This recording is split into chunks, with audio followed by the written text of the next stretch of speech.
할렐루야. 지용훈 목사입니다. 5번째 책을 준비하면서 사실 하나님이 저를 부르신 그 정체성을 다시 한번 확인하게 됐습니다. 97년도에 이 죽음과 부활과 승천 보호자 연합을 알게 하시는 성령님 세게 만난 뒤로 성령께서 말씀하시기를 너는 이 복음을 많은 사람들에게 전하게 되리라. 그 말씀이 다시 한번 각인이 되어졌고요. 뉴욕의 거리 전도자는 또 하나님께서 세우신 어떤 일시적인 또 좋은 하나님의 사역이고요. 저는 온 세계에 그 연합의 복음을, 온전한 복음을 선포하는 복음 전도자 지용훈 목사입니다. 저는 서울음대를 졸업하고 이제 교회 음악을 연구하게 됐어요. 제 안에 말씀으로 오신 성령님을 그렇게 만나고 자연스럽게 말씀을 암송하며 전도하게 되어지면서 자연히 음악과는 좀 거리가 멀어지게 됐어요. 음악을 싫어했다는 것이 아니라 음악보다는 내 입술에서 암송으로 선포하는, 즉 기도의 골방에서 암송으로 선포하는, 그리고 그것이 바깥의 거리 현장에서도 그 말씀을 그대로 선포하는 암송자와 전도자로 하나님이 저를 이제 부르신 거죠. 그러던 중에 이제 이 말씀 암송이 사실은 어떤 특별한 사람의 것이 아니라 원래 하나님이 선택하신 백성인 이스라엘 백성들이 그들의 정체성은 쉐마입니다.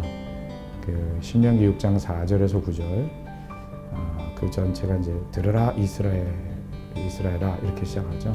그 들으라라는 단어가 이제 쉐마인데 그래서 4절에서 9절까지 6절 전체의 별명이 또한 쉐마입니다. 간단하게 말씀드려서 하나님이 원하신 예배는 사실은 음악 소리보다 하나님의 말씀 소리가 메인이었던 그 예배인 거죠. 그것이 초대교회까지 이어졌고 초대교회 사도행전 2장의 역사가 사실은 그러한 예배였어요. 그런데 이것이 300년간 지속되다가 그 반유대주의 사상을 가지고 있었던 콘스탄티누스에 의해서 이 복음적인 유대적인 이 예배 자산이 싹 삭제가 되어집니다. 그리고 종교개혁이 16세기에 일어나지만 칭의론 차원에서는 개혁이 되어졌지만 이 예배를 복원하지 못했어요.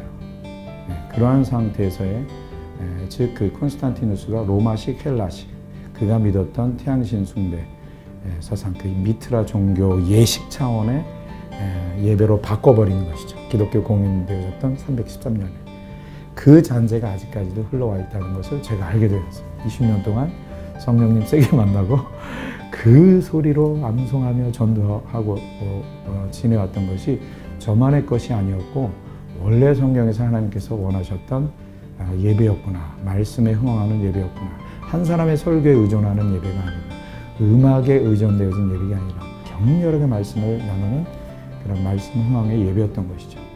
그것을 이제 포착하게 되면서 이 책을 쓰게 되었습니다. 쉐마대로 하면 됩니다. 하나님이 꼭 집어서 이제 아까 표현한 건데 들으라 이스라엘아 주 너의 하나님은 유일한 주시라. 주 너의 하나님을 마음과 목숨과 힘을 다하여 사랑하라. 제가 그 사이에 질문을 드리는 거예요. 하나님께 어떻게 사랑하는 거예요?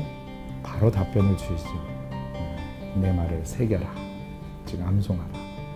그리고 격렬히 나에 대해서 헬라적인 것이 아닌 히브리적으로 계속해서 나를 나누라. 계속 다발을 말하라.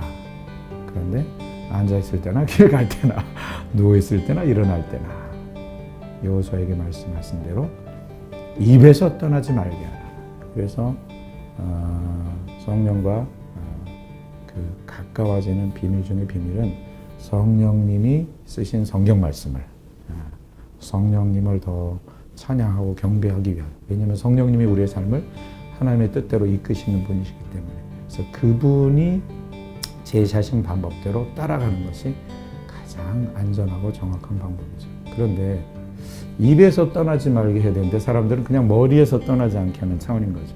저는 음악으로 드리는 예배가 잘못됐다는 것이 아니라 아까 앞에서 말씀드린 대로 원래 하나님이 원하셨던 예배는 말씀에 의한, 말씀의 흥황, 한 사람의 설교에 의존하는 것이 아닌 공동체 전체가 하나님 앞에서 말씀을 선포해 드리며 읽고 암송해 드리는 가운데 성령이 역사하셔서 그 말씀을 서로 막 쉐어하는 놀라운 예배를 말씀드렸던 것인데, 바로 그 콘스탄티누스에서 헬라식 기독교로 예배의식이 바뀌어지면서 음악이 이제 들어온 것이죠. 진정한 하나님이 원하시는 예배가 부활되기 위해서는 말씀이 흥황하는 예배로 변화되어지고, 그럴 때 음악이 자기 위치로 좀 내려가고, 음악은 보조적 수단으로 내려가야 되는 거죠. 온음해 중에서 이 말씀을 다 같이 읽고 선포하는 예배로 가는 데 있어서 음악이 겸손해져야 될 때라고 저는 생각을 합니다. 그 성경 장면 만들기 예배는 본문 말씀을 설명하는 설교로 끝나는 게 아니라 본문을 같이 체험하는 예배인 거예요. 그러니까 연극적 요소를 살짝 이용하는 것뿐이죠. 성경을 대본으로 생각했을 때 이거를 소리내고 이걸 액팅아웃 해봤을 때 아, 이거구나 라는 그 지점에서 성령님이 강력하게 역사하시는 걸 체험한 거예요. 그 원문 언어에 충실하면서 원문 언어 속에 감추어진 소리와 동작을 뜻하는 것을 찾아내요. 그렇게 찾아지면 액팅아웃 하는 데 도움이 되고 캐릭터 분석에 도움이 되죠. 예를 들어서 탕자가 돌아오는 이야기에서 아빠가 측은히 여겼다고 해요. 측은히 여겨? 추상적이죠. 근데 헬라어 성경을 보니까 울컥하다라는 뜻이에요. 동작이 나오죠. 그리고 이걸 직접 얘기해 주면서 액팅아웃 해보도록 해요. 결국 성경 장면 만들기 예배는 새로운 예배의 대안을 제시하는 게 아니라 성경 잘 읽읍시다. 하나님이 읽으라고 하는데요. 소리내어 읽고 입에서 떠나지 않게 하며 암송하며 계속 깊이 들어가면요. 스테이지 매니저이신 성령님이 우리의 삶의 스테이지에서 액팅아웃 하도록, 암송되어진 성경을 액팅아웃 하도록 하는 그 삶을 살게 하시면서 이런 삶을 살았던 사람들이 또 다 같이 모여서 한 본문을 가지고 다 같이 이것을 체험해 볼 때 말씀에 어마어마하게 흥황하는 예배로 나갈 수 있다는 것이죠. 예. 요한복음 4장 24절, 23, 24절, 갈라디아서 2장 20절을 꼭 붙잡으시는 예배자. 특히 예배자는 보호자에 이미 연합된 것을 믿지 않으면 사실은 땅에서 예배해요.